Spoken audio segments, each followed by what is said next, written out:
ваша работа, она настолько важна. Она важна в той части, чтобы донести до людей, чтобы у них была потребность. Образ любого субъекта создают СМИ, поэтому от людей, которые пишут, говорят и показывают, зависит многое. На переднем плане вы стоите, слово может погубить, слово может поднять человека, целую прослойку населения. Поэтому очень важно, о чем вы говорите, как вы пишете, что вы пишете. Создать специальную премию для отличившихся работников отрасли, ввести звание заслуженный журналист Ингушетии, рассмотреть вопросы заработной платы и, наконец, поднять престиж профессии. В Международный день солидарности журналистов за круглым столом собрались больше 30 представителей СМИ республики. Сегодня они говорят о том, что действительно волнует.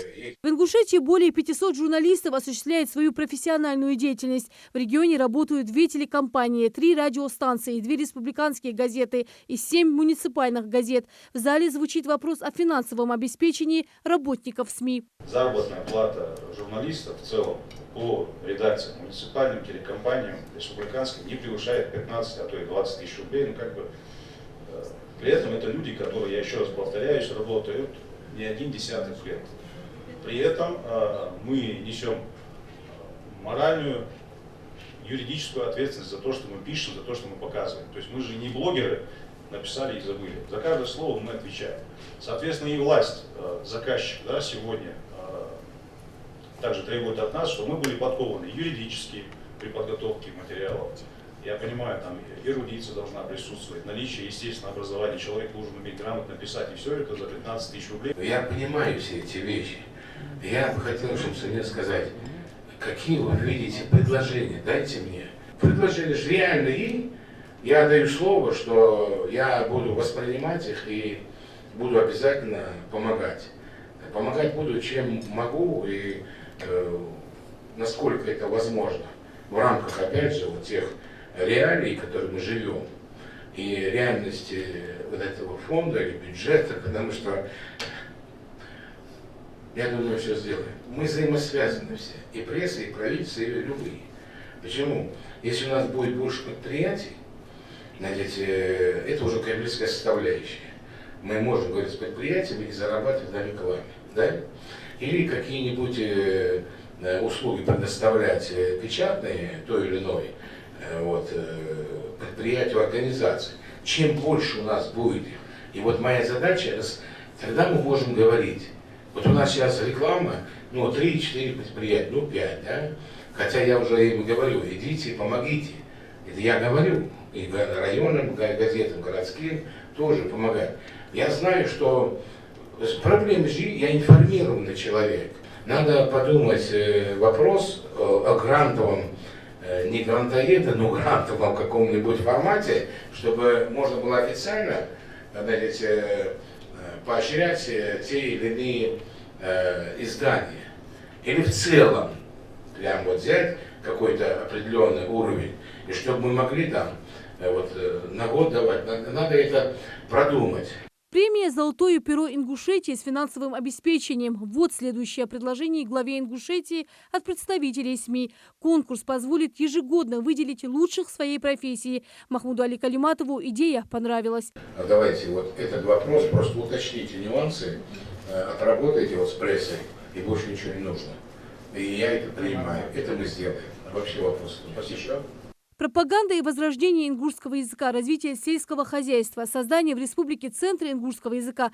Глава республики обещал ингушским журналистам помочь с путевками в санатории. Представители местных СМИ будут направлять в санатории на отдых и оздоровление по линии республиканского Минтруда. Махмуд Али Калиматов по каждому вопросу дал конкретный ответ. В Международный день солидарности журналистов глава Ингушетии наградил ветеранов профессии и начинающих журналистов.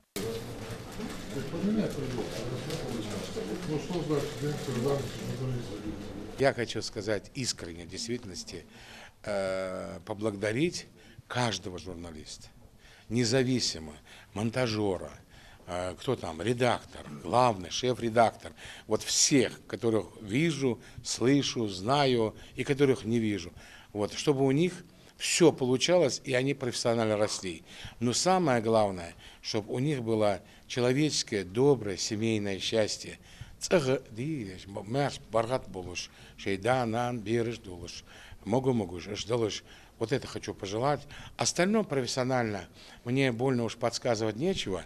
Вот. Но совместно я вижу, что вы профессионалы, вы делаете свое дело, а поддержка, ну, что зависит от меня или от правительства, она всегда будет. И мы будем друг на другу встречу идти. Или в одном направлении рядом. Почетные грамоты из рук главы Ингушетии получили сотрудники национальной телерадиокомпании «Ингушетия». Амина Букова в отделе новостей работает больше 5 лет. Для нее День солидарности журналистов в первую очередь проявление уважения к коллегам и желание всегда приходить на помощь.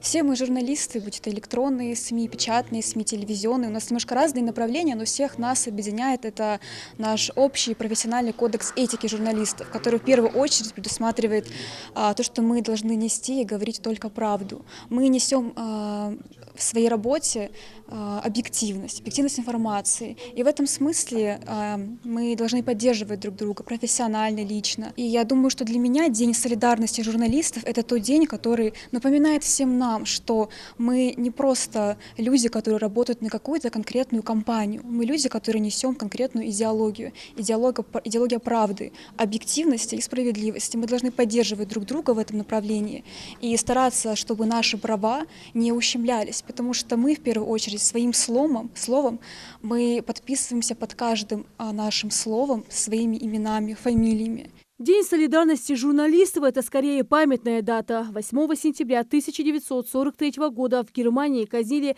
чехословацкого журналиста и писателя Юлиуса Фучика, который стал известен во всем мире благодаря своей работе с петлей на шее.